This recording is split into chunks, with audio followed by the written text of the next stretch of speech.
नमस्कार, दो दूनी चार में आपका स्वागत है। इस स्पेशल प्रोग्राम में हम आपको चार शहरों दिल्ली, लखनऊ और मुंबई, पटना से चार अपने सहयोगियों के जरिए रोज एक नई खबर दिखाते हैं। लेकिन अब हम चारों सहयोगियों के पास जाएं उससे पहले आपको बता दें आज का जो कार्यक्रम है वो पूरी तरह से तहब्बुर राणा और उसके भारत में आने के बाद उसके अलग अलग कोणों से हम तमाम राज्यों पर उसके असर की पड़ताल करेंगे। तहब्बुर राणा का काउंटडाउन शुरू हो चुका है। अब भारत का कोई भी दुश्मन बच नहीं पाएगा। अब भारत का दुश्मन अमेरिका के किसी भी कोने में क्यों ना छिपा हो, उसे भारत खींचकर ले ही आएगा। तो दिल्ली से इस खबर पर हम विस्तार से बात करेंगे। हमारे साथ कुछ रिपोर्टर ग्राउंड से भी जुड़ेंगे। लेकिन इसी खबर के दूसरे पहलू के लिए चलते हैं पंकज झा के पास, जो कि लखनऊ से जुड़े।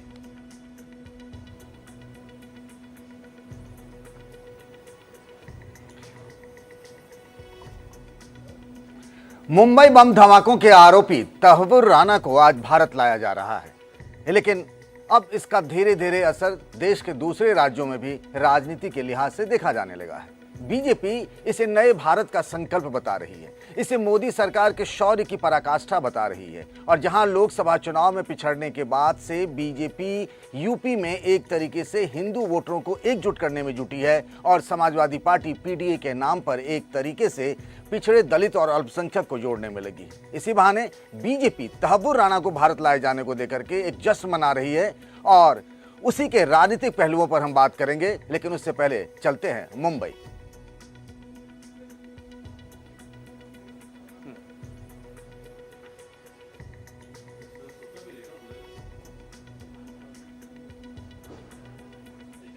जितेंद्र, आपको आवाज मिल रही है?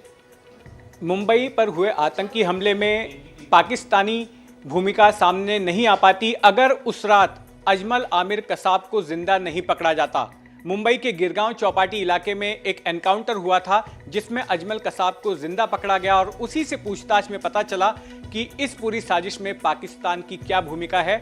और अजमल कसाब का एक साथी था इस्माइल, जो उसके बगल में गाड़ी चला रहा था, ड्राइविंग सीट पर था। उसके भेजे में मुंबई पुलिस के एक अधिकारी ने गोली मारी और उसे न्यूट्रलाइज कर दिया। वो अधिकारी हमारे साथ होंगे शो में और बताएंगे कि उस रात क्या हुआ। आइए जानते हैं प्रभाकर से कि उनके पास क्या खबर है। जी बिल्कुल धन्यवाद जितेंद्र। और हम बात करेंगे बिहार से। हम बात करेंगे बिहार से तहब्बुर राणा का बिहार में क्या असर पड़ता है, क्योंकि बिहार वो राज्य है जहां अगले 6 महीने के बाद चुनाव होना है। हालांकि तहब्बुर राणा के भारत लाने का असर पूरे देश पे पड़ेगा, लेकिन बिहार में उसका असर खासा दिलचस्प होगा और काफ़ी लंबा होगा, क्योंकि जो अलग अलग राजनीतिक दल हैं वो अलग अलग इस पर प्रतिक्रिया देंगे और बीजेपी इसे एक बड़े अचीवमेंट के रूप में लेके चुनाव में भी घूमेगी और चुनाव में बिहार में जरूर से ये एक मुद्दा बनेगा। तो इस पे हम विस्तार से बात करेंगे। हमारे साथ बिहार से एक बड़े पत्रकार भी इस पूरे डिबेट में हमारे साथ जुड़ेंगे। जी विकास। ये बिल्कुल प्रभाकर, और देखिए बारी बारी से सभी के पास चलेंगे, लेकिन उससे पहले इस खबर पर अपडेट ले लेते हैं, क्योंकि दिल्ली में तहब्बुर राणा का विशेष विमान लैंड करने वाला है। रॉ और एनआईए की तमाम जो अधिकारी हैं वो इस विमान में सवार हैं, जो तहब्बुर राणा को अमेरिका के लॉस एंजल्स से यहाँ भारत लेके आ रहे हैं। दिल्ली के पालम टेक्निकल एरिया में ये विमान लैंड करेगा और उसके बाद इस तहब्बुर राणा को, जो कि भारत का दुश्मन, सबसे बड़े दुश्मनों में से एक है, उसको सीधे एनआईए के मुख्यालय ले जाया जाएगा, जहां पर पटियाला हाउस कोर्ट में उसको पेश किया जाएगा वीडियो कॉन्फ्रेंसिंग के जरिए। इस दौरान स्वैट की टीम, दिल्ली पुलिस की स्वैट यूनिट है, उसकी टीम इसकी सुरक्षा में तैनात है। चप्पे चप्पे पर सुरक्षा कड़ी रखी गई है। मुकेश सिंह सेंगर हमारे सहयोगी इस खबर पर ज़्यादा जानकारी के साथ जुड़ चुके हैं। ग्राउंड जीरो पर वे मौजूद हैं। सबसे पहले इस खबर को दर्शकों तक पहुंचाने का श्रेय भी मुकेश सिंह सेंगर के नाम ही है। सबसे पहले उन्होंने ये खबर ब्रेक की थी। मुकेश, कितने बजे तहब्बुर राणा का विमान लैंड करेगा पालम टेक्निकल एरिया में? कितना वक्त और बाकी है? कितनी दूर है दिल्ली से भारत का ये दुश्मन?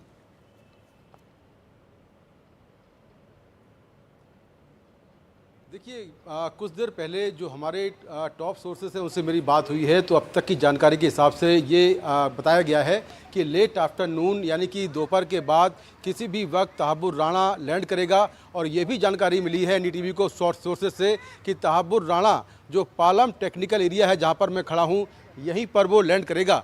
उसकी लैंडिंग के पहले जो तमाम एजेंसियां हैं उन्होंने अपनी तैयारी कर ली है। दिल्ली पुलिस के तमाम जो अधिकारी हैं वो बारी बारी से यहाँ पर पहुँच रहे हैं। दिल्ली पुलिस के स्वाट कमांडोज की टीम भी यहाँ पर पहुँची है।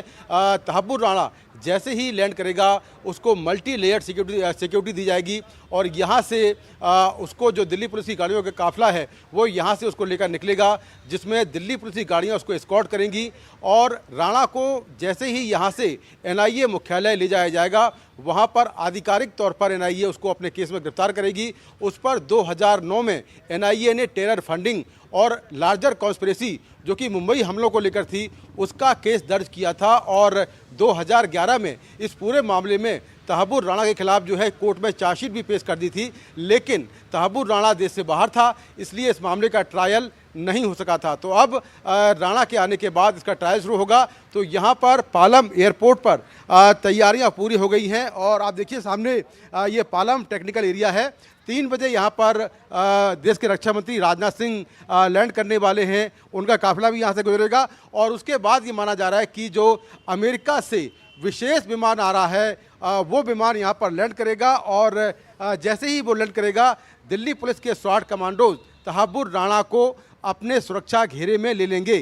तहब्बुर राणा के साथ NIA के 7 अधिकारी हैं जिसमें एक महिला IPS भी हैं जो इस केस की इन्वेस्टिगेटिंग ऑफिसर हैं, वो तहब्बुर राणा के साथ में हैं। तो भारतीय एजेंसियों की एक बड़ी कामयाबी, भारतीय सरकार की एक बड़ी कामयाबी कि मुंबई हमले का जो कॉन्स्पिरेटर है, सह साजिश करता है, उसको अमेरिका से भारत लाया जा रहा है और अगले कुछ घंटे में तहब्बुर राणा भारत पहुंच जाएगा। जी बिल्कुल मुकेश, जो आपने बात कही कि भारत की और भारतीय एजेंसीज की ये एक बहुत बड़ी सफलता है कि अमेरिका से 26/11 के एक सह आरोपी को खींच कर ले आए हैं। अब भारत का कोई भी दुश्मन बच नहीं पाएगा, इसका संदेश साफ है।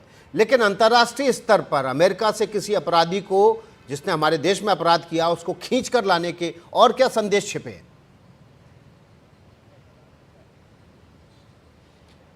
देखिए, संदेश इसमें बहुत सारे हैं। सबसे बड़ी बात यह है कि अमेरिका में कानून ऐसे हैं कि वहाँ से किसी को भी भारत लाना अपने आप में बहुत मुश्किल होता है, बहुत लंबी लड़ाई लड़नी होती है। तो एक तो भारत सरकार ने पिछले 6 सालों में ये लड़ाई अमेरिका की अलग अलग कोर्ट्स में लड़ी और वहाँ पर जीती। और सबसे बड़ी बात यह है कि भारतीय एजेंसियों ने इतनी मजबूती से पक्ष रखा कि वहाँ पर जो तहब्बुर राणा है उसकी तमाम दलीलें जो है वो खारिज हो गई, क्योंकि वो लगातार कहता रहा कि वो गंभीर रूप से बीमार है, पाकिस्तानी मूल का मुस्लिम है, भारत की जेलों में उसको तंग किया जाएगा, ये संयुक्त राष्ट्र कन्वेंशन का उल्लंघन है, ये भी उसने कोर्ट में दलील दी। लेकिन उसकी सारी दलीलें जो है वो नहीं चली। दूसरा, डिप्लोमेटिक तरीके से भारत सरकार ने मजबूती से अपनी जो बात थी वो अमेरिका के सामने रखी और दोनों ही सरकारों की बातचीत हुई और तालमेल इतना बढ़िया रहा कि तहब्बुर राणा जो है वो जैसे ही उसको अमेरिकी सुप्रीम कोर्ट ने उसकी दलील खारिज की, तुरंत ट्रंप प्रशासन ने उसको भारत भेज दिया। तो ये भी भारत सरकार की एक बड़ी जीत है और हम कहेंगे कि जो डिप्लोमेसी है वो कहीं ना कहीं बहुत सही दिशा में हुई और उसके चलते जो तहब्बुर राणा है वो भारत आ रहा है। तो एक संदेश साफ तौर पर है कि भारत बदल रहा है, भारत की जो एजेंसियां हैं वो बदल रही हैं और सरकार जिस तरह से मजबूती से अपना पक्ष रख रही है, जिस तरह से मजबूती से अन्य देशों के साथ उसका तालमेल है, उसके चलते, अंतर्राष्ट्रीय दबाव के चलते तहब्बुर राणा आज भारत आ रहा है।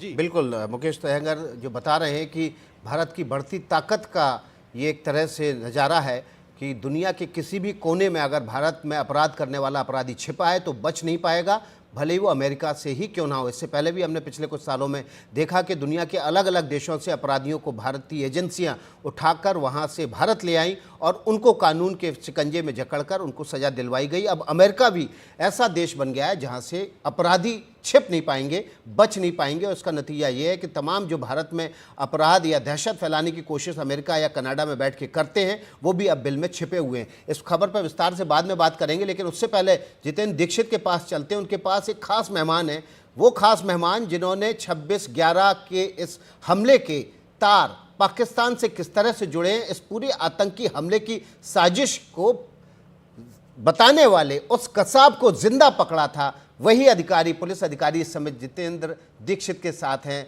Over to you Jitendra. धन्यवाद विकास। आपको याद होगा कि फिल्म सत्या का एक गीत काफी चर्चित हुआ था, काफी फेमस हुआ था, गोली मार भेजे में। और उस गीत की ये लाइन 26 नवंबर 2008 की रात मुंबई के गिरगांव चौपाटी पर चरितार्थ हुई, हकीकत में बदली। किस तरह से देखिए, तहव्वुर राणा ने डेविड हेडली को काम दिया था कि वो स्काउट करे मुंबई में किन किन ठिकानों पर हमले किए जा सकते हैं। हेडली कई बार मुंबई आया, उसने जीपीएस कोऑर्डिनेट्स लिए, उन ठिकानों के तस्वीरें ली और उसके बाद पूरी साजिश तैयार की गई। और उस साजिश को अंजाम देने के लिए दक्षिण मुंबई के बधवार पार्क इलाके में 10 पाकिस्तानी लड़के पहुंचे और दो दो के गुट में बट गए, अलग अलग जगह पर पहुंचे। दो लोग पहले ताज में गए, दो लोग लियोपोल्ड कैफे में गए, वहां पर से फिर वो ताज में वो भी पहुंच गए, दो लोग ट्राइडेंट होटल में गए, दो लोग जो है नरीमन हाउस में गए और दो लोग सीएसटी रेलवे स्टेशन पहुंचे। उन दोनों का नाम था अजमल कसाब और Ismail.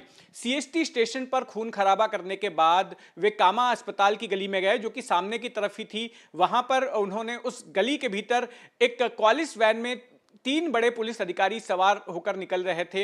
ATS chief Hemant Karkare, Mumbai police के इंस्पेक्टर विजय सालस्कर और एडिशनल कमिश्नर अशोक कामटे, उनके साथ में भिड़ंत हुई जिसमें कि ये तीनों अधिकारी शहीद हो गए। और फिर उनकी कॉलिस वैन को अजमल कसाब और इस्माइल ने अपने कब्जे में ले लिया और पुलिस की कॉलिस वैन के जरिए वो लोग आगे मेट्रो सिग्नल पर पहुंचे। मेट्रो सिग्नल पर पत्रकारों की भीड़ लगी हुई थी और आने जाने वाले लोगों की वहां पर भीड़ लगी हुई थी, तमाशबीनों की भीड़ थी। उसे देखकर वहां पर भी उन्होंने फायरिंग की, जिसमें कि एक पुलिसकर्मी जिनका नाम अरुण चित्ते था वो शहीद हो गए और एक टीवी के कैमरामैन की उंगली गोली लगने से उड़ गई। इसके बाद वहां से वो लोग विधान भवन के पास पहुंचे। विधान भवन पर जाके उन्हें पता चलता है कि जो पुलिस की कॉलिस वैन वो चला रहे थे, उसकी गाड़ी का टायर जो है वो पंक्चर हो गया है। तो तुरंत वो उस कॉलिस वैन को छोड़ देते हैं और वहां से एक अंधेरी के होटेलियर अपनी स्कोडा कार से निकल रहे थे, उस कार को वो अपने कब्जे में ले लेते हैं, बंदूक की नोक पर डरा धमका के उसको भगा देते हैं।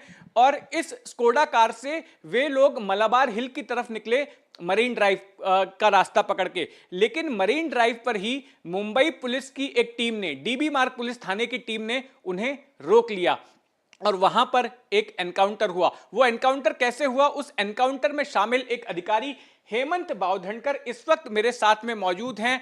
इन्होंने ही जो इस्माइल था, जो ड्राइविंग सीट पर था, उसको गोली मारी थी, उसके सिर पर जाकर गोली लगी थी और अजमल कसाब जो बगल में बैठा हुआ था उसे जिंदा पकड़ लिया गया था। तुकाराम ओमले नाम के एक एएसआई थे, उनकी भी इसमें अहम भूमिका थी। क्या कुछ हुआ था उस रात, आइए इन्हीं के मुंह से सुनते हैं। बावधनकर जी, आप उस रात नाकेबंदी पर मौजूद थे मरीन ड्राइव पर जब यह एनकाउंटर हुआ था, किस तरह से पूरा घटनाक्रम हुआ उस रात? हमारे सीनियर इंस्पेक्टर ने मुझे नाकाबंदी के लिए जाने के लिए कहा, क्योंकि फायरिंग चल रही थी साउथ बॉम्बे में। तो मैं तुरंत वहाँ पे पहुँचा और हम नाकाबंदी कर रहे थे। तो रात को 12:15 बजे हमको कंट्रोल रूम का मैसेज आया कि स्कोडा कार में 2 अतिरेकी है और वो गिरगांव चौपाटी की तरफ बढ़ रहे। तो हमने 2 टीम वहाँ पे फॉर्म की। हम लोग 16 जन थे, तो 8 जन तुकाराम ओमले जी, संजय गोविलकर जी बैरिकेड के पीछे तैनात हो गए। मैं और भास्कर कदम और उनका डिटेक्शन स्टाफ रोड डिवाइडर के पे जाके खड़े हो गए। 12:30 बजे वो स्कोडा कार हमारे गिरगांव चौपाटी पे आई और हम जहाँ नाकाबंदी कर रहे थे वहाँ से 50 फीट की दूरी पे वो गाड़ी रुकी। हमने वहीं से उनको गाड़ी के नीचे उतरने के लिए इंस्ट्रक्शन दिए, लेकिन उन्होंने कुछ इंस्ट्रक्शन हमारे सुने नहीं और वो गाड़ी बड़ी तेज़ी से हमारी ओर लेके आए और वो वहाँ से भागने की कोशिश कर रहे थे, लेकिन गाड़ी रोड डिवाइडर पे आके लगी और रुक गई वहाँ पे। और तब मैंने देखा कि गाड़ी के अंदर ड्राइविंग सीट पे अबू इस्माइल था और बाजू के सीट पे कसाब बैठा हुआ था। अबू इस्माइल ने कसाब को कुछ इंस्ट्रक्शंस दिए। उस इंस्ट्रक्शन के अनुसार कसाब ने अपना हैंड ग्रेनेड का जैकेट उठाया और अपने चेहरे पे जो खून था उसको साफ कर दिया। और तब मेरी आई वॉज श्योर दैट कि यही टेररिस्ट है। मैंने पूरी टीम को मेरे अलर्ट कर दिया और हम लोग अबू इस्माइल को ताबे में लेने के लिए आगे बढ़े। वैसे उसने फायरिंग की हम पे। उसका जवाब हमारे भास्कर कदम ने अपनी पिस्टल से 1 राउंड फायर करके दिया। मैंने भी कार के पीछे जाके कार की पिछली कांच से 3 राउंड अबू इस्माइल की ओर दाग दी और उसके सर मुझे दिख रहा था, तो वहाँ मैंने फायरिंग कर दिया और उसको ज़ख्मी कर दिया। उस वक्त कसाब बाजू की सीट पे हैंड्सअप की पोजीशन में बैठा हुआ था और जैसे ही हम उसको अबू इस्माइल को पकड़ने मतलब ताबे में लेने के लिए आगे बढ़े, कसाब ने दरवाज़ा खोल के बाहर उतरा वो, और उसी वक्त हमारे तुकाराम मुंबड़े, संजय गोविलकर वो उसको पकड़ने के लिए आगे बढ़े, और उसी वक्त कसाब ने अपने जैकेट में छुपाई हुई AK-47 निकाली और उसने फायरिंग की। वो सारी गोलियां हमारे तुकाराम ओमले जी को लगी, और लगने के बावजूद भी तुकाराम ओमले जी ने अपनी जो पकड़ थी कसाब के ऊपर की, वो ढीली नहीं की, और उसका बेनिफिट हमें मिला, हम कसाब को वहाँ जिंदा पकड़ सके। तुकाराम ओमले जी अगर नहीं होते तो शायद वो जगह ऐसी थी, वहाँ कोई छुपने की जगह नहीं थी, छुप के कोई डिफेंस करने की भी जगह नहीं थी। उनके पास AK-47 थे, दो पिस्टल थे, लाइव हैंड ग्रेनेड था, तो हो सकता था कि हम भी वहाँ शहीद हो जाते। लेकिन मैं मानता हूँ कि तुकाराम ओमले जी ने देश के लिए सर्वोच्च बलिदान दिया है, वहाँ पे हमारा भी उन्होंने रक्षण किया और हमें पुनर्जन्म दिया है, ऐसा मेरा पर्सनल मानना है। जी, एक बात बताइए कि कसाब का उस रात जिंदा पकड़ा जाना इन्वेस्टिगेशन के लिहाज से कितनी अहमियत रखता है, क्योंकि उसी रात उससे पूछताछ भी की गई और ये बात पूरी सामने आई कि किस तरह से उसको ट्रेनिंग दी गई थी और पाकिस्तान से वे लोग मुंबई किस तरह से पहुंचे थे। कसाब को ज़िंदा पकड़ना ये बहुत बड़ी उपलब्धि थी हमारे लिए, क्योंकि अगर कसाब ने तो फायरिंग की थी तुकाराम मुंबड़े जी पे, तो हम तो उसको फायर भी कर सकते थे, लेकिन हमारे संजय गोविलकर ने आपको अलर्ट किया। अलर्ट मतलब उन्होंने कहा कि हम इसको ज़िंदा पकड़ते हैं, और हमने उसको ज़िंदा ही पकड़ा। और ज़िंदा पकड़ने के बाद इन्वेस्टिगेशन टीम को कसाब से जो मालूमात हुई, उससे ये पता चला कि ये प्लॉट जो था 26/11 का टेरर अटैक, वो किस तरह से अंजाम दिया गया, उसमें कौन कौन लोग शामिल थे, और कैसे मतलब वो कराची से निकले, कैसे वो आए समुंदर के रास्ते से, वहाँ पे तांडिल का एक जहाज़ को, मछुआरे की जहाज़, उसको मार के वो जहाज़ लेके मुंबई के किनारे पहुँचे। ये सारी बातें बाद में कसाब ने अपने इंट्रोगेशन में बताई थी, और उससे हम ये अपना जो केस था वो बहुत स्ट्रांगली कोर्ट के अंदर दाखिल कर सके। अच्छे एविडेंस हमने कोर्ट को पेश किए, उसके बदौलत हमने कसाब को फांसी की सजा सुनाने तक हम लेके कसाब तो फांसी पर लटक गया, लेकिन अब तहव्वुर राणा भी आ रहा है, ये कि कॉन्स्पिरेटर है। कसाब तो एक फुट सोल्जर था, लेकिन अब मास्टरमाइंड्स में से एक पहली बार भारत की न्याय व्यवस्था के सामने पेश होने जा रहा है। आप उसके लिए किस तरह की सजा की उम्मीद रखते हैं? मुझे पूरी उम्मीद है। सबसे पहले मैं NIA टीम का अभिनंदन करूंगा कि हम तहव्वुर राणा जो मास्टरमाइंड था 26/11 के अटैक का, उसको हम सुप्रीम कोर्ट ऑफ USA से प्रत्यार्पण करके सक्सेसफुली इंडिया लेके आए। उसके लिए मैं उनका अभिनंदन करता हूँ, और मुझे पूरी उम्मीद है ये जो इन्वेस्टिगेशन जो किया था, इतना डिटेल इन्वेस्टिगेशन था, और NIA जैसी एजेंसी जो होती है वो बहुत डीप इन्वेस्टिगेशन करेगी, मुझे आशा है। और उसके अंदर जो एविडेंस निकल के आएंगे, उस एविडेंस के आधार पे मुझे पूरा यकीन है कि इसको भी कैपिटल पनिशमेंट मिल सकती है। बिल्कुल, तो हेमंत बावधनकर जी को उम्मीद है कि कसाब की तरह तहव्वुर राणा को भी फांसी की सजा मिल सकती है। धन्यवाद बावधनकर जी हमसे बातचीत करने के लिए। तो विकास, आपने सुना कि आखिर उस रात को हुआ क्या था और कसाब को जिंदा पकड़ा जाना कितनी अहमियत रखता है, क्योंकि कसाब से ही जब पूछताछ हुई तो उसने उसी रात, पहली रात को ही पूरी कहानी पुलिस के सामने बयान कर दी थी कि कैसे वो कराची से मुंबई तक अपने बाकी के 9 साथियों के साथ पहुंचा था। यहां पर एक बात और भी बता दूं कि जो 10 लोग आए थे, 10 में से एक कसाब जिंदा पकड़ा गया था, और जो बाकी के 9 थे, 9 में से 8 को NSG ने मारा था अलग अलग जगह ऑपरेशन करके, और एक शख्स मुंबई पुलिस के हाथों मारा गया था। जिनके हाथों मारा गया वो हमारे साथ थे, हेमंत बावधनकर। तो इस तरह से एक आतंकी मुंबई पुलिस ने भी ढेर किया था। तो ये कहानी थी उस रात की। विकास, बिल्कुल, जितेंद्र दीक्षित हमारे साथ मुंबई से हैं, पंकज झा लखनऊ से और प्रभाकर पटना से जुड़े हुए हैं। जितेंद्र, आपके पास फिर आएंगे। आप भी वहाँ पर पहले विटनेस थे जो मौके पर पहुँचे थे, पत्रकार के तौर पर आपने देश और दुनिया को बताया था कि ये जो गोलीबारी हो रही है पिछले आधे घंटे से, वो दरअसल एक आतंकी हमला है, और तब जो दुनिया ने जाना था कि मुंबई में एक आतंकी हमला हुआ है। आप खुद इन सब के गवाह रहे हैं, आपने एक किताब भी इस पर लिखी है, उसमें बहुत सारे तथ्य हैं। लेकिन आज अगर कसाब पकड़ा गया तो इसलिए तहव्वुर राणा भारत लाया जा रहा है। अब वो कानून के शिकंजे में है, अब भारतीय कानून का उसको सामना करना पड़ेगा, उसके तहत उसको सज़ा सुनाई जाएगी। कसाब का पकड़ना उस समय गेम चेंजर था।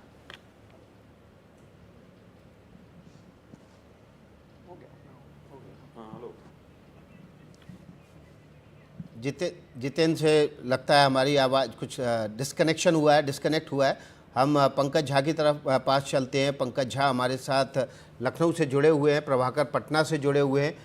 पंकज, ओवर टू यू, क्योंकि तब्बुर राणा का भारत लाना, इसके बहुत सारे मायने हैं। अलग अलग राज्यों में इसके अलग अलग असर होंगे। उत्तर प्रदेश में किस तरह से असर देखते हैं आप? देखिए, ऐसा है कि हिंदी पट्टी के राज्यों यूपी और बिहार में जब आते हैं, यहाँ के बारे में कहा जाता है कि लोग राजनीति ओढ़ते और बिछाते हैं। और जब तहव्वुर राणा को आज जब भारत लाया जा रहा है, तब कांग्रेस ने एक बड़ी डिमांड कर दी है।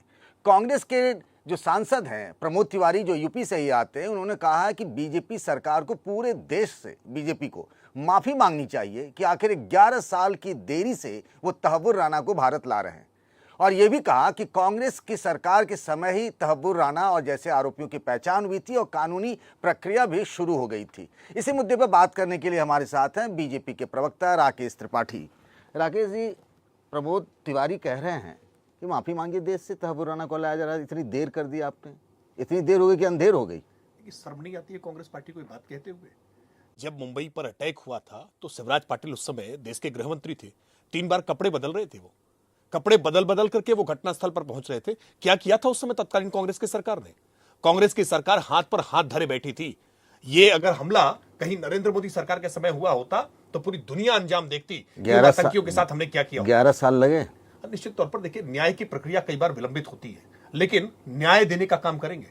यही गुजरात के मुख्यमंत्री जब नरेंद्र मोदी जी थे तो 38 आतंकियों को मृत्युदंड तक पहुंचाने का काम हमने किया। हमारा कमिटमेंट स्ट्रांग है। आतंकियों को लेकर के किसी प्रकार की नरमी नहीं बरतेंगे। ये तो उनके साथ वाले हैं ना, अखिलेश जी के साथ वाले, ये कैसे आतंकियों के मुकदमे वापस ले रहे थे।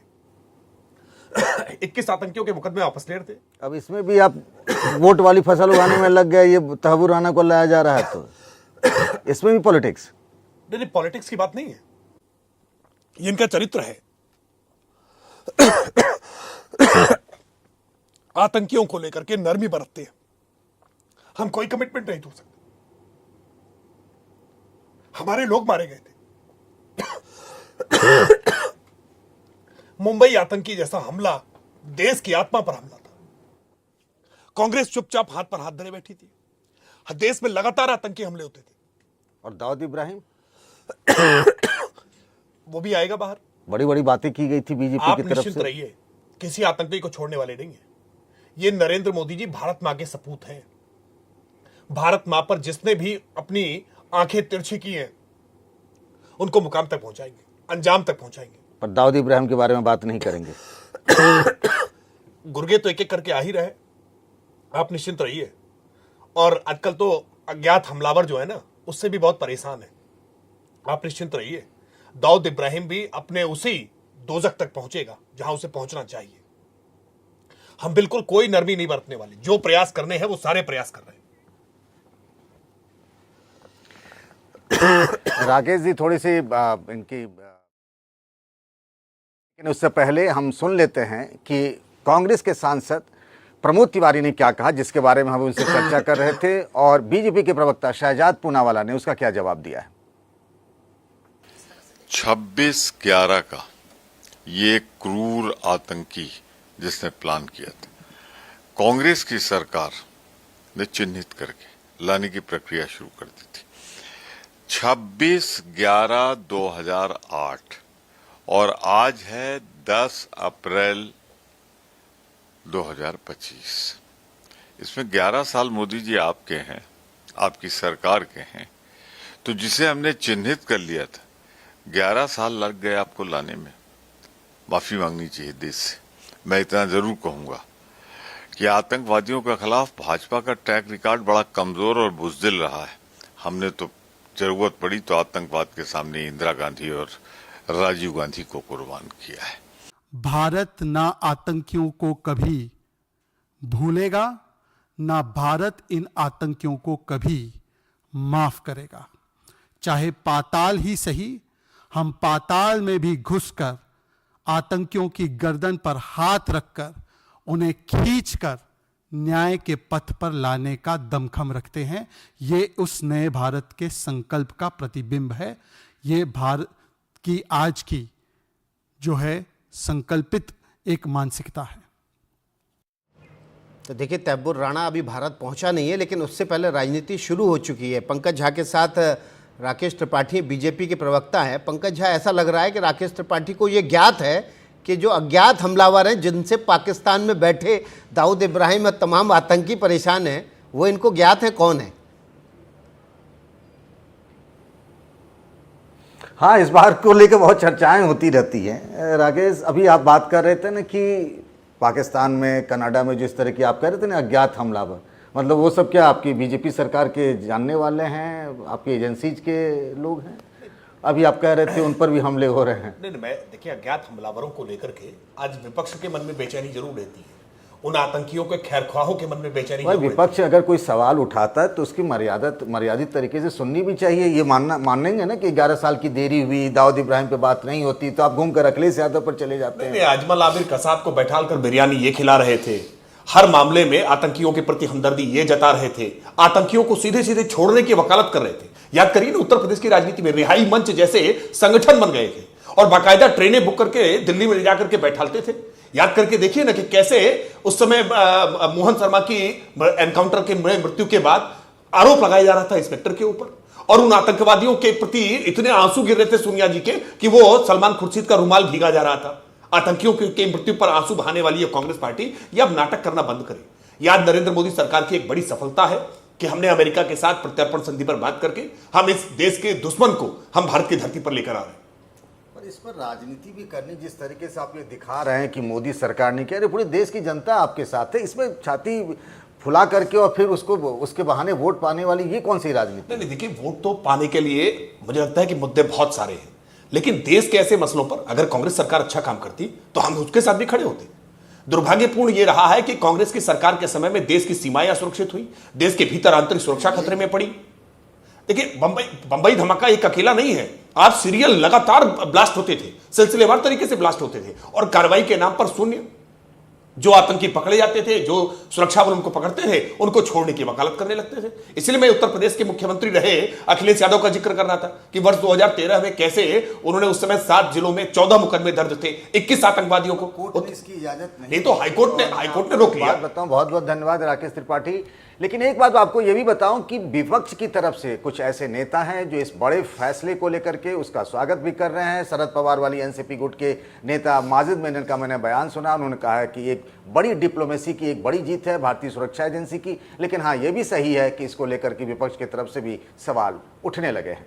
बिल्कुल, देखिए, जब देश का दुश्मन लाया जा रहा है, उसको कानून के शिकंजे के तहत सजा दिलाई जाएगी, तब राजनीति होना निश्चित रूप से बहुत दुख पहुंचाता है कि हमारे देश के नेता किस तरह की घटिया राजनीति करते हैं कि जब देश का दुश्मन पकड़ के लाया जा रहा है, चाहे 10 साल बाद, 11 साल बाद या 2 दिन बाद ही पकड़ के लाया जा रहा हो, देश के साथ खड़े रहना चाहिए। चलिए, अभिषेक अवस्थी हमारे सहयोगी मुंबई के उस ताज होटल के बाहर से हमें दिखाई दे रहे हैं, जहां पर हमला हुआ था 26/11 का, और 4 दिन तक आतंकियों ने इस ताज होटल को छलनी किया था, जिसमें करीब 36 लोग मारे गए थे। अभिषेक, आज ज़रूर यहाँ पर जो मौजूद लोग होंगे जिनकी मौत हो गई थी उस आतंकी हमले में, उनको ज़रूर शांति मिल रही होगी, उनकी आत्मा आज ज़रूर प्रसन्न होगी कि इसका मास्टरमाइंड, इस हमले का मास्टरमाइंड आज भारत की धरती पर लाया जा रहा है।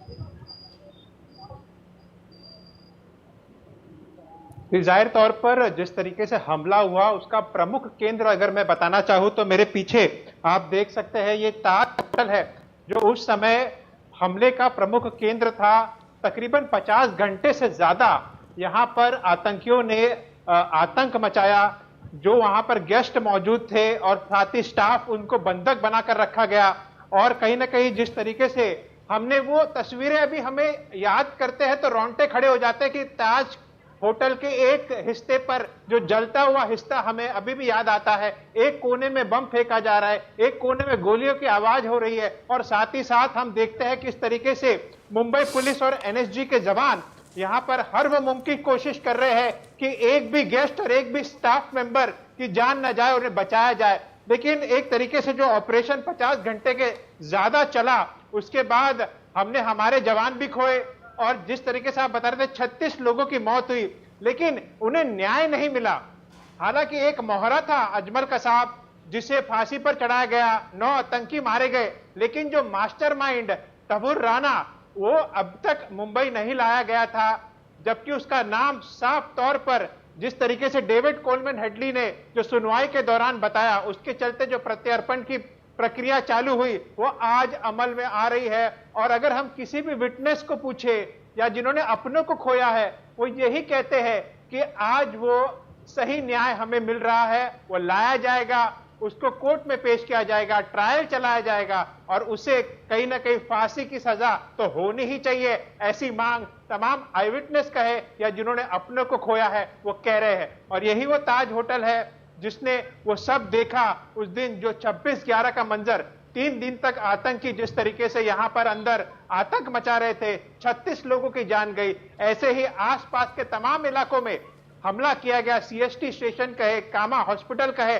ओबराय होटल, लियोपोल्ड कैफे, यहां पर पूरा मौत का नंगा नाच उस दिन चल रहा था जिस तरीके से आतंकी हमला हुआ।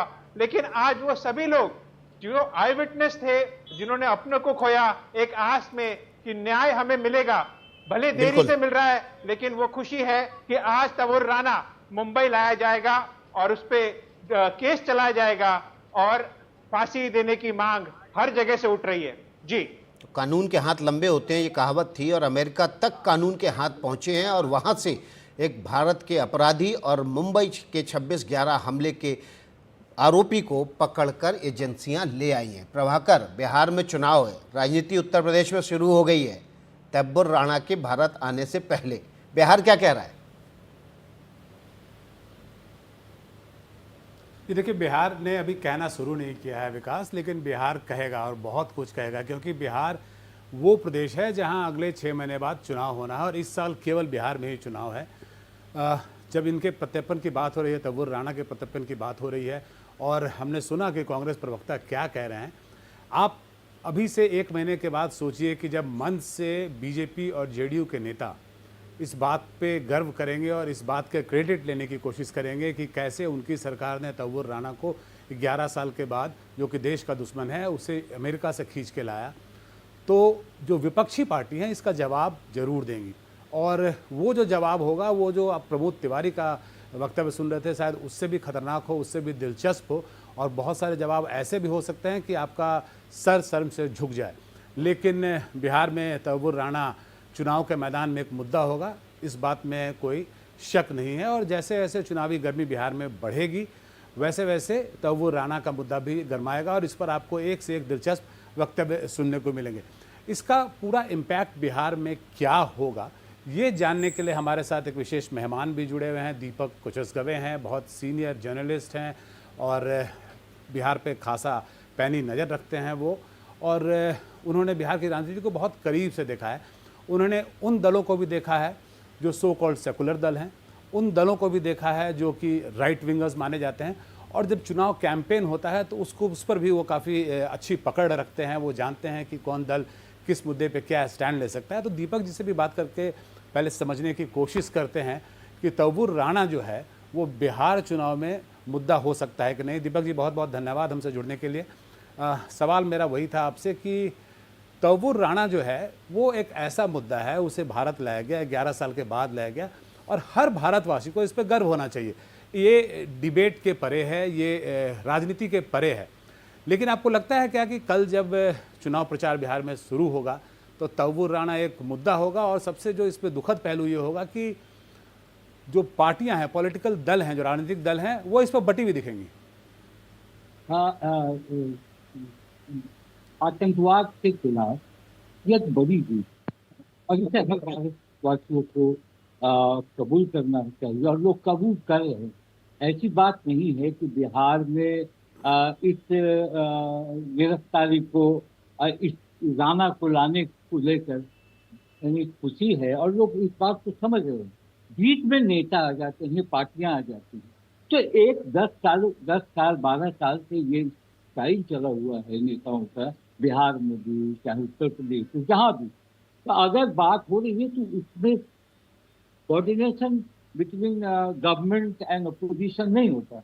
वो चाहता है कि हम आगे बढ़े, हम ये करें। जैसे अभी तिवारी जी ने कहा कि देर कर दी, ये घटना 8 में हुई थी और कांग्रेस की सत्ता गई थी 14 में, तो 6 साल तो उनके पास भी, तो उन्होंने क्या किया?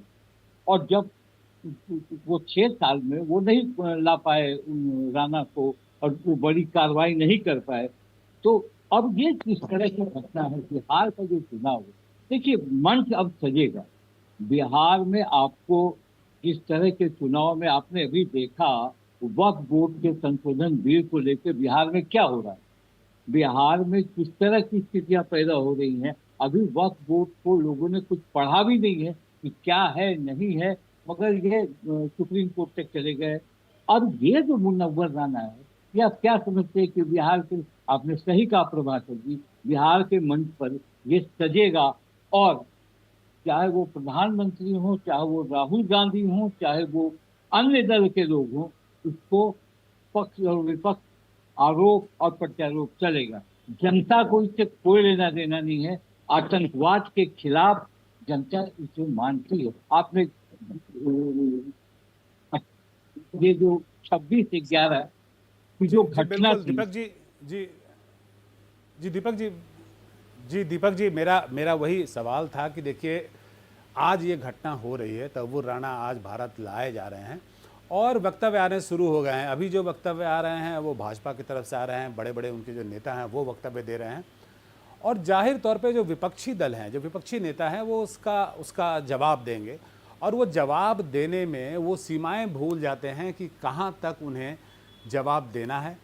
अगर ये मामला देशभक्ति से जुड़ा है, ये मामला देश की अस्मिता से जुड़ा है, तो वहाँ पे उन्हें नहीं बोलना है। वो सीमाएं वो भूल जाते हैं और बहुत, जैसा अभी हमने कांग्रेस के जो सांसद हैं उनका जैसा बयान सुना, मेरा ये मानना है, मेरा अभी तक का तजुर्बा ये है कि बिहार में उनके बयान से भी नीचे जाएंगे लोग और ये इसे चुनावी मुद्दा जब बनेगा तो इस मुद्दे को बिहार में चुनावी मंच से खेला जाएगा और जो विपक्ष की तरफ से बयान आएंगे वो कहीं से भी जो पब्लिक सेंटिमेंट है, जो देश का सेंटिमेंट है, उससे मेल खाता वो बयान नहीं होगा।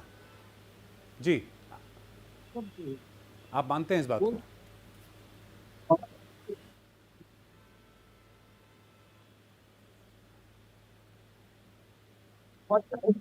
अब देखिए, अब इसको जोड़ा जाएगा ना बिहार में। बिहार का चुनाव बीजेपी के लिए भी बहुत वाइटल है और बीजेपी हर तरह की कोशिश करेगी। इधर आप देख रहे हैं राहुल गांधी लगातार बिहार आ रहे हैं, उधर वक्फ बोर्ड का मामला चल रहा है। ये मामला तो उठेगा ही उठेगा। बीजेपी के लोग भी इसको अब शुरू कर दिए कि भाई देखिए सरकार ने कैसे लाया। भाई तो काम तो सरकार का है ही लाना, सरकार नहीं लाएगी तो कॉमन आदमी तो लाएगा नहीं। तो इसको ऐसा नहीं करके मैं बिहार के चुनाव पर इसका असर बहुत पड़ेगा। लोग पढ़वाएंगे, लोग पढ़वाने की कोशिश करेंगे, मगर बिहार के चुनाव में हमारे बिहार के मतदाता बहुत सेंसिबल होते हैं। बिहार का चुनाव बहुत कायदे का दूसरे तरीके का चुनाव होता है। मगर अब चलिए, अब एक बड़ी खुशी की बात है, अब जैसे बहुत सारे लोग का कहना है कि बहुत सारे ऐसे और लोग हैं जैसे जकीरुर रहमान हैं, जैसे बहुत सारे सज्जाद मीर हैं, मेजर इकबाल है, जो आगे हैं पाकिस्तान उनको लोगों का दिमाग। तो बिहार का चुनाव दिलचस्प हो जाएगा अब इस मुद्दे को लेके। कल के बाद देखिए, कल के बाद बहुत सारे बयान आएंगे, लेफ्ट राइट सेंट्रल, सारे लोग कुछ कुछ बोलेंगे और इसका असर पढ़ाने की कोशिश करेंगे। आगे देखिए फिर क्या होगा। जी जी जी जी जी वही जी, उन्हीं बयानों का हम इंतज़ार कर रहे हैं और हमें देखना है कि वो बयान सधे हुए आते हैं या वो बयान वैसे आते हैं जैसा बयान हमने सुना। और सबसे इसमें जो दुखद पहलू है वो ये है कि आप इस तरह के मुद्दे जिस पर हर भारतवासी को गर्व होना चाहिए, उसे भी आप माइनॉरिटी और मेजॉरिटी के मुद्दे पे बांट देते हैं, उसे भी आप एक ऐसी, उस पर आप ऐसी ओछी बातें करने लगते हैं जिससे कि जो एक कोई भी देशभक्त जो है उसका सर शर्म से झुक जाता है। और इस पूरे पहलू में जो सबसे दुखद बात ये होगी कि वो जो चीज़ें हैं वो आपको बिहार में इस बार ज़्यादा देखने को मिलेगी, क्योंकि बिहार में चुनाव है। तो आज बिहार में चुनाव के परिप्रेक्ष्य में क्या होगा विकास, वो हमने यहाँ से चर्चा की। अब बाकी खबरों के लिए आपके पास।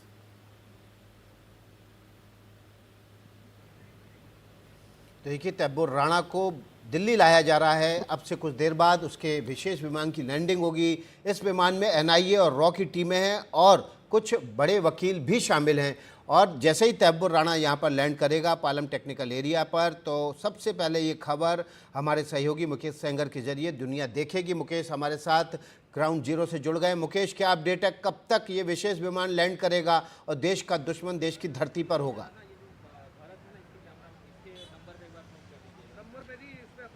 देखिए, ताज़ा अपडेट ये है कि जो विमान है, जो स्पेशल विमान है जिससे तहब्बुर राणा आ रहा है, वो इंडियन एयर स्पेस में घुस गया है और अगले कुछ घंटों में जो पालम टेक्निकल एरिया है यहाँ पर पहुँच जाएगा। यहाँ पर हलचल भी पहले के मुकाबले बढ़ गई है। दिल्ली पुलिस की गाड़ियाँ लगातार, देखिए सामने दिल्ली पुलिस के बहुत सारे सुरक्षाकर्मी यहाँ पर आ चुके हैं और अंदर भी कुछ टीमें दिल्ली पुलिस की गई हैं। तो तहब्बुर राणा के साथ में एनआईए की टीम है और एक महिला आईपीएस जो इस केस की जांच की, इस केस की जो इन्वेस्टिगेटिंग ऑफिसर हैं, वो भी उस विमान के अंदर हैं। तो अगले कुछ घंटों के अंदर, या यूँ कहें कि अगले 1 या 2 घंटे के अंदर तहब्बुर राणा पालम टेक्निकल एरिया में आ जाएगा और यहाँ पर आते ही उसको जो दिल्ली पुलिस के स्वाट कमांडोज हैं वो अपने सुरक्षा घेरे में ले लेंगे। एनआईए के अधिकारी भी उसके साथ में हैं, तो यहाँ से वो विशेष सुरक्षा के बीच में उसको यहाँ से एस्कॉर्ट करके दिल्ली पुलिस जो एनआईए मुख्यालय है वहाँ पर ले जाएगी और वहाँ पर आधिकारिक तौर पर उसको अरेस्ट किया जाएगा, गिरफ्तार किया जाएगा और इसके बाद पटियाला हाउस कोर्ट में उसकी पेशी होगी। जो हमें जानकारी मिली है सूत्रों से, ये पेशी वीडियो कॉन्फ्रेंसिंग के जरिए भी हो सकती है या फिर हो सकता है कि एनआईए मुख्यालय के अंदर ही कोर्ट लगे, जैसा कि छोटा राजन में हुआ था कि सीबीआई मुख्यालय के अंदर ही कोर्ट लगी थी। तो ये भी पॉसिबिलिटी है, सुरक्षा कारणों से एनआईए मुख्यालय के अंदर भी कोर्ट लग सकती है जहां पर उसकी पेशी होगी। तो तहब्बुर राणा ऑन द वे है। भारतीय स्पेस में विशेष विमान जो है वो दाखिल हो चुका है और अगले कुछ घंटों के अंदर, कुछ ही समय के अंदर जो तहब्बुर राणा है वो पालम टेक्निकल एरिया, मेरे जो पीछे है यहाँ पर देखिए लैंड करेगा और यहाँ पर जो पुलिसकर्मी मौजूद हैं उन्होंने यहाँ पर जो गाड़ियाँ खड़ी हैं उन गाड़ियों को हटाना शुरू कर दिया है और यहाँ एयरपोर्ट के अंदर भी दिल्ली पुलिस के अधिकारियों की एक टीम है और जो एनआईए के अधिकारी हैं वो भी एयरपोर्ट के अंदर हैं। इसके साथ में जो स्वाट कमांडोज हैं, बुलेट प्रूफ गाड़ियाँ हैं, वो भी पालम टेक्निकल एरिया के अंदर हैं। तो फिलहाल यहाँ पर चहलकदमी बढ़ गई है, पुलिस का मूवमेंट बढ़ गया है और किसी भी वक्त तहब्बुर राणा यहाँ पर लैंड कर सकता है। तो फिलहाल सबसे बड़ी खबर यह है कि तहब्बुर राणा कुछ ही समय में यहाँ पर लैंड करने वाला है और उसके बाद उसका काफिला यहाँ से निकलेगा जो सीधे एनआईए मुख्यालय पहुँचेगा। जी बिल्कुल मुकेश, अगर यूएस से कोई विमान आ रहा है तो 2 एयर रूट हैं जिनके जरिए वो भारत की जो वायु सीमा है उसमें प्रवेश करता है, एयर स्पेस में आता है। एक वाया दुबई, तो गुजरात से होते हुए आता है और दूसरा अफगानिस्तान होते हुए जम्मू कश्मीर की तरफ से भारत में एंट्री लेता है। क्या आपको ये बताया गया है कि ये विशेष विमान किस तरफ से भारत पहुंच रहा है? देखिए, जानकारी ये मिली है कि दुबई होते हुए विमान भारत पहुंच रहा है और अभी अब से कुछ देर पहले ही भारत की सीमा के अंदर ये दाखिल हुआ है और हालांकि इस विमान का जो नंबर है वो पता नहीं है क्योंकि सुरक्षा कारणों से ना तो विमान की टाइमिंग को शेयर किया जा रहा है और ना ही विमान का जो नंबर है जिससे कि ट्रैकर के जरिए विमान की लोकेशन मिल जाती है, उसको ट्रैक कर सकते हैं, वो नंबर भी, फ्लाइट नंबर भी नहीं मिला है। तो सुरक्षा कारणों से ये तमाम जो एहतियात हैं वो बढ़ते जा रहे हैं और अमेरिका से लेकर भारत तक के उसके सफ़र में लगातार जो हमारी एजेंसियां हैं, ख़ासतौर से एनआईए जो उसके साथ में है, वो सफ़र के दौरान भी उससे पूछताछ कर रही है और कुछ अमेरिकी अधिकारी भी उसके साथ में है, ये भी जानकारी मिली है। तो अब से कुछ देर बाद तहब्बुर राणा पालम टेक्निकल एरिया में लैंड करने वाला है और यहाँ लैंड करते ही दिल्ली पुलिस के जो जवान हैं, जो दिल्ली पुलिस की 3rd बटालियन है, इसके अलावा दिल्ली पुलिस के जो कमांडोज हैं वो उसको यहाँ से लेकर एनआईए मुख्यालय पहुँचेंगे और फिर वहाँ पर उससे आगे की पूछताछ होगी। एनआईए ने उसके खिलाफ 2009 में टेरर फंडिंग का और एक लार्जर कॉन्स्पिरेसी 26/11 हमलों को लेकर उसका केस दर्ज किया था जिसकी चार्जशीट 2011 में दाखिल की गई थी। उसी मामले में अब उसके आने के बाद कोर्ट में उसका ट्रायल शुरू हो जाएगा। इस चार्जशीट में तहाबुर राणा के अलावा जो पाकिस्तान में बैठे लश्कर तैयबा और जैसे मोहम्मद के बड़े आतंकवादी हैं, ISI के बड़े चेहरे हैं, उनके भी नाम थे, जैसे मेजर इकबाल, साजिद, इलियास कश्मीरी। इसके अलावा और भी कई बड़े नाम हैं जो चार्जशीट में थे। हालांकि ये जो बड़े नाम हैं वो फ़िलहाल पाकिस्तान में हैं। जो तमाम जो हैंडलर्स हैं वो पाकिस्तान में हैं। हाफिज़ सईद का भी नाम था इस चार्जशीट में, जो कि NIA ने आरोपी बनाया था।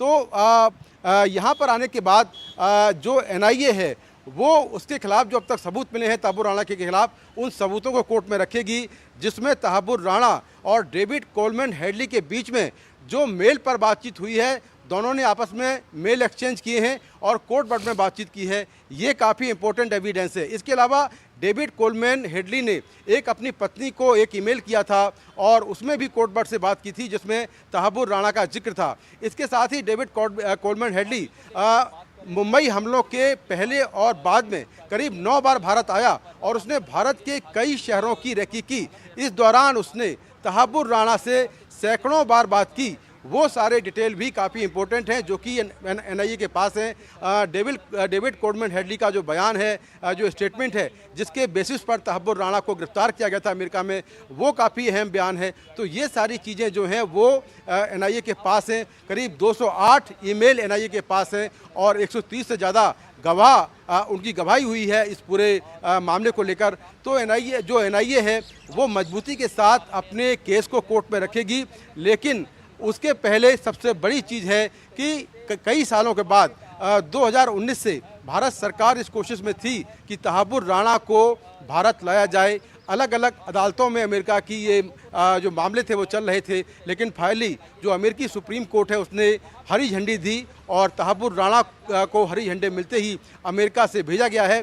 तो यहाँ पर हलचल लगातार बढ़ गई है। दिल्ली पुलिस ने यहाँ पर अपनी PCR वैन जो है लगा दी है बीच रास्ते में, ताकि कोई गाड़ी यहाँ से न निकल पाए, कोई गाड़ी उस काफिले का पीछा न कर पाए जो तहाबुर राणा को लेकर जाएगी।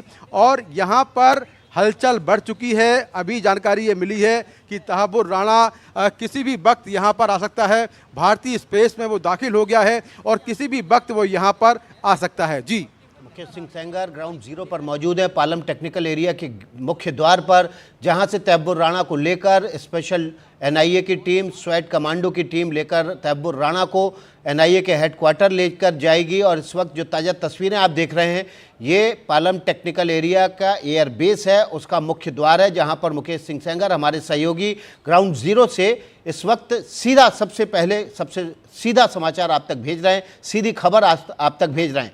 मुकेश ने ये जानकारी हम तक पहुंचाई कि जो NIA का विशेष विमान है, जो विशेष विमान तहाबुर राणा को लेकर अमेरिका के लॉस एंजल्स से दिल्ली पहुंचने वाला है, भारतीय एयर स्पेस में प्रवेश कर चुका है, यानी कि भारतीय वायु सीमा में प्रवेश कर चुका है। और ये दुबई के रास्ते पाकिस्तान के ऊपर से उड़ान भरते हुए गुजरात से भारत में इसने प्रवेश किया है। यहाँ से इस एयर स्पेस का जो डिस्टेंस है IGI एयरपोर्ट का या पालम टेक्निकल एरिया का, वो तकरीबन 1.5 से पौने 2 घंटे का है। तो इस तरह से ये मान सकते हैं मुकेश कि अब से करीब एक सवा या 1.5 घंटे के भीतर तहाबुर राणा को लेकर ये विशेष विमान दिल्ली के पालम टेक्निकल एरिया में लैंड कर जाएगा। देखिए, बिल्कुल 3 से 4 बजे के बीच जो तहाबुर राणा है उसका प्लेन पालम टेक्निकल एरिया में लैंड कर जाएगा, इस तरह की जानकारी मिल रही है। और तमाम जो हमारे टॉप सोर्सेज हैं उन्होंने ये भी कहा था कि पोस्ट लंच, यानी कि लंच के बाद, दोपहर के बाद, लेट आफ्टरनून, उस समय तहाबुर राणा किसी भी वक्त जो है पालम टेक्निकल एरिया में लैंड करेगा। तो विमान भारतीय सीमा में दाखिल हो गया है। अब इंतज़ार है यहाँ पर लैंडिंग का, और लैंडिंग को लेकर जो तमाम तैयारियां हैं वो लगातार जारी हैं। आप देखिए कि यहाँ पर जो तमाम जो जवान हैं ट्रैफिक पुलिस के और साथ में जो लोकल पुलिस के जवान हैं वो यहाँ पर पहुँच चुके हैं। और जैसे ही तहाबुर राणा यहाँ पर लैंड करेगा उसके बाद उसका काफिला यहाँ से निकलेगा। काफिले में दिल्ली पुलिस की 3rd बटालियन के अलावा जो और जो तमाम एजेंसियों के लोग हैं वो शामिल हैं। इसके अलावा स्वाट कमांडो सुरक्षा घेरे में रहेंगे। इसके अलावा एम्बुलेंस है, मोबाइल जैमर है, इसके साथ में बुलेट प्रूफ गाड़ियां हैं जिससे उसको ले जाया जाएगा। तो सुरक्षा काफ़ी कड़ी होगी क्योंकि एक बहुत ही हाई प्रोफाइल आरोपी है, एक तरह का मुंबई हमलों में को कॉन्स्पिरेटर है, सह साजिश करता है तहव्वुर राणा, और उसको भारत लाना अपने आप में बड़ी कामयाबी है।